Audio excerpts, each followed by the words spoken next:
Ayanokouji Kiyotaka, 9 years old, unknown location. The boy enters a completely white room. More than 10 professional fighters are waiting for him inside. The 9-year-old boy is ordered to fight and kill if necessary. A few minutes later, all the adults are on the ground, seriously injured. Only the child is left standing, who is still hitting one of the unconscious fighters with an impassive look. All the researchers who were watching are wondering, is that monster really a human? Today, I bring a video that I really wanted to make. Come with me to see the masterpiece of the White Room, Ayanokouji Kiyotaka, the boy, if you can call him that, who broke all the pre-established records. But if we want to know how he became this, we first have to go to the beginning, to his birth. Ayanokouji Kiyotaka was an almost unwanted child, not because he was a mistake, but because his purpose was to be a laboratory rat that was doomed to die. At the beginning, everything was strange and malicious. The birth was arranged between Atsuomi, his father, and a woman he had known in his days in Japanese politics, who was a sweetheart by the way, who signed an agreement not to have any further interactions with the child after his birth.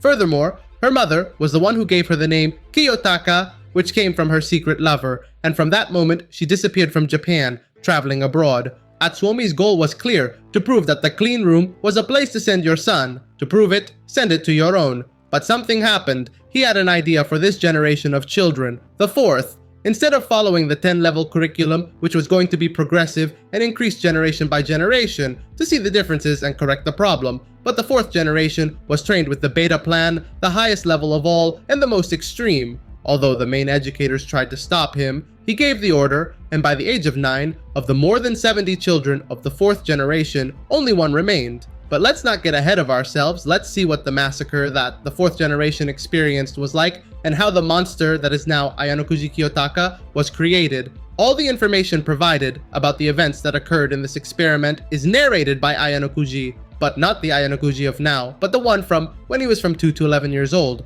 All the thoughts you will hear below come from what is supposed to be, and what I mean is supposed to be a child. Since he was born, he only saw white walls, floor, ceiling. Everything was flooded with that lonely color in the middle of that dystopian place. We have how he saw this situation.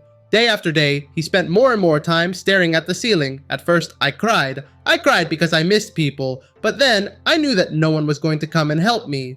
The emotions were completely private from the beginning. All the adults in charge of giving food and training them had no expressions. The first 2 years were like those of any baby. But when they were 2 years old, they had their first test where Ayanokouji Kiyotaka did something aberrant to a child his age. The test was simple for the more than 70 children of the fourth generation. The instructor stood in front of each child, extending their hands. In one of them, they placed a candy and gave him some orders. Obviously, none of the children understood the words, but he felt how to do it. Once explained, the instructors put their hands behind their backs to change the position of the bear. All of this could be a simple test. But Ayanokouji did something simply absurd for a child his age. Every time they got it right, they were given the bear, and he left.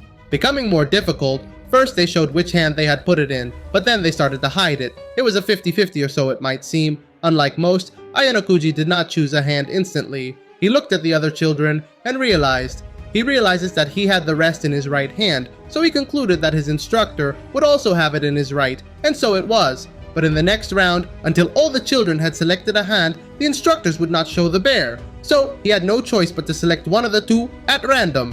But something happened. The bear was not in any of the hands. In the next round, everything was the same. Each child selected a hand, all except one child, Ayanokouji Kiyotaka, who had not selected either the right or the left. The boy pointed at the instructor's back. They had never received the order to point only at the hands, but everyone had assumed it. Everyone except him, who was able to look further. But this time, the bear was in the right hand. And seeing this, the 2-year-old boy thought about this in his mind. He thought his hands were empty when he hid them behind his back, but in reality, he had them in his right hand. So I just missed the 50-50, and he was never hidden in the back. Or, after hiding it twice, did he hold it in his right hand, anticipating that you would read it that way? The chance that both hands were empty is more likely than the chance that he was holding something. This is not the thinking of a 2-year-old, but this still continues. In the next round, despite having failed and being the only one in doing this for all the children, he chose his back again, assuming it was the best option. This was not a thought typical of a 2-year-old child. Not even many adults could come up with this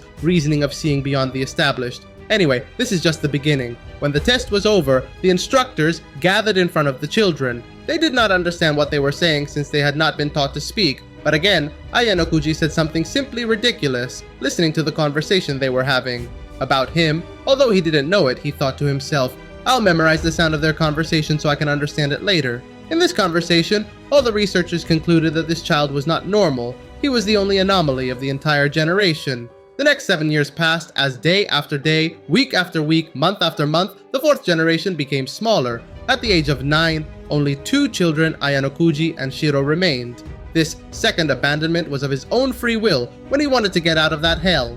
Before his abandonment, Shiro had been behind Ayanokouji, the best in the White Room to date. But today, he could not even come close to Ayanokouji, both in combat and in studies. Such was the difference that Shiro had only been able to beat him the first and second time. From the third fight onwards was when Ayanokouji somehow adapted, and from that moment on, Shiro could not win even once against him. This is repeated in all disciplines. Boxing, karate, judo didn't matter, it was always the same result. After that last fight where this information is revealed to us, Shiro leaves the White Room, and now comes the scene at the beginning of the video. With no other children to train against, the researchers bring in professional wrestlers who will be paid to take on the child as much as possible. Obviously for them, this is extremely ridiculous and strange. 10 trained men weighing more than 90 kilos against a 9-year-old boy who barely weighed 50 kilos. However, the boy was allowed to choose a weapon, a knife, a gun, a bat, and he had thrown an endless number of weapons on the floor, weapons which he had already used in the White Room. His choice was an extendable baton,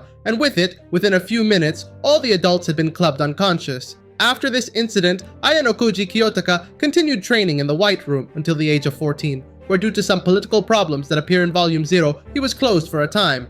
2 years after leaving, Ayanokouji Kiyotaka entered the Advanced Education High School, where the series takes place.